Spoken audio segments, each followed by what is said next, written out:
Hello, this is Addison from the Agency of Narrative, Intrigue, and Mystery, creators of Eureka, Investigative Urban Fantasy, and creators of this quick start video for Eureka, Investigative Urban Fantasy, how to keep your investigator's composure in Eureka, Investigative Urban Fantasy. Like with the other quick start videos, this is not a replacement for the rulebook. It's just to give you like an overview, a gist, so that you're not intimidated by the rules.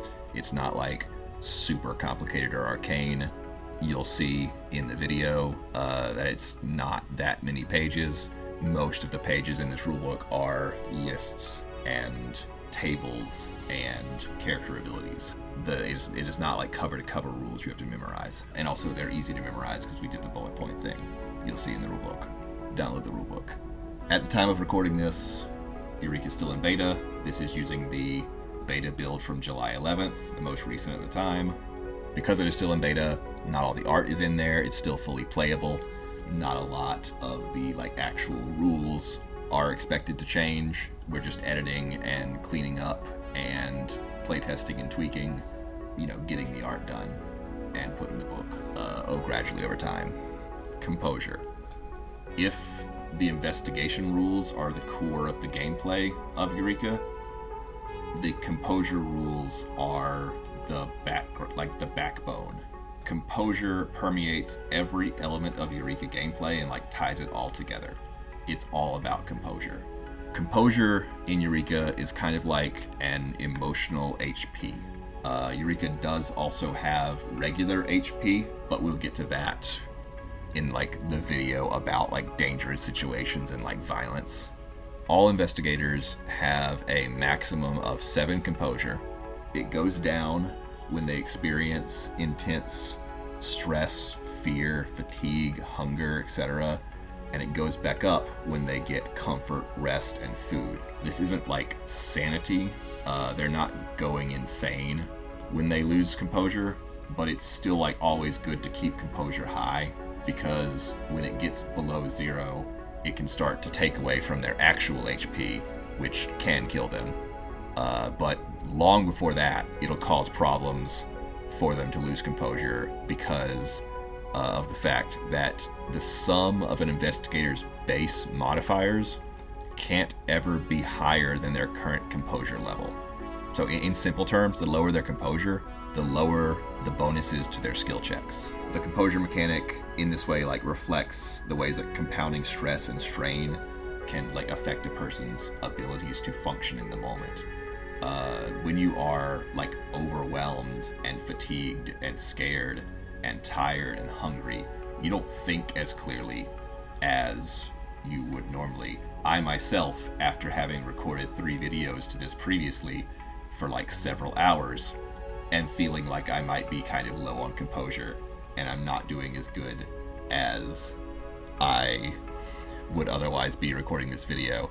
There's another video that I was supposed to record after this, but seeing how I'm feeling after recording the first 3 and the beginning of this one, I think I'm going to save that recording for another day and get some rest and restore my own composure. So these characters, these investigators, as they lose composure, they're not thinking as clearly, their hands are shaking, they're sweating, they're on edge, they're not going to do as good on their skill checks because of it. In the video about investigation, I talked about modifiers, and I mentioned base modifiers and contextual modifiers, but I didn't explain exactly what those are. A contextual modifier is a modifier that is only present within a certain context and is not affected by composure. So the modifier will always be the same no matter what level of composure the investigator is at. A base modifier is a modifier that is affected by composure. So you add up all of a character's base modifiers along with any penalties. Penalties are neither base nor contextual, but you add them together with the base modifiers. You add up all a character's relevant base modifiers along with any penalties to a certain skill check before you add the contextual modifiers. Before you add the contextual modifiers, that number can't count for higher than the investigator's current composure level. So if they've got a base modifier of +6, including all of their base bonuses and penalties, but they only have 5 composure, then that only counts as a +5. Then if they have a contextual bonus of +3, then you add that +3 to that +5 and make it +8. There's a little breakdown of the math here. If seeing this math makes you scared, don't be. I just explained it, and it's all you have to do is add the base modifiers. Are those higher or lower than composure? If they're higher than composure, then they only count as the level of the composure, and if not, it doesn't matter. And then you add the contextual bonus after that. Going back to what composure actually is, first I'm going to talk about how investigators lose composure. Depending on the cause of their loss of composure, this is either going to be a flat number of composure lost or a dice roll. So when it's a dice roll, it usually relates to like stress and fear. You're going to roll a 2d6 roll, like I mentioned in the video about making rolls in investigation. It's a 2d6 roll. This is a non-investigative roll. So roll 2d6 when they encounter something, scary or stressful, as noted by the rules. On a full success, they lose 0 composure. They don't lose any. On a partial success, they lose 1 composure. And on a failure, they lose 2 points of composure. If the modifier to this composure roll was -3 or worse, they will lose an additional point of composure on a failure. And composure itself cannot go below 0. If they have 0 composure and they lose more composure, that starts to take away their hit points. They're like real hit points. So when these rolls are being made, what the modifier for that roll is determined by that specific investigator's tiers of fear. Every investigator has a tiers of fear chart that looks like this. Different fears and stressful situations are assigned to different ranks on this chart, and that determines the modifier. Where the different fears are can say like a lot about your character. Like if dead bodies and corpses are ranked at a +3, meaning that they'll almost always succeed and lose no composure from them. What does this say about them? Like, I think it's fairly obvious that I don't need to go into it for the video, but where these fears are located on the chart, it provides a lot of characterization to the character of like what their personality and background is. Also, in some cases, if it's like a particularly bad or a particularly like harmless instance of a thing that's on the chart, the modifier might be adjusted by a -2 or a +2 respectively. We call that like an exacerbating or a comforting factor respectively. When investigators lose composure from like fatigue and like starvation and stuff, there is not a dice roll, it's just a flat number. Skipping a meal is -1 composure. Going without shelter for 24 hours is -1 composure. Getting less than a full night's sleep is -1 composure. Getting no sleep at all for a night is -4 composure. But once composure is gone, it is not gone forever. There are ways to get it back. When they eat 3 meals a day, they get +1 composure after the 3rd meal. Like, it's not 1 composure per meal. They eat 3 meals and gain 1 composure. When they get 8 hours of sleep, they get +1 composure. When they have a Eureka moment, they get +1 composure.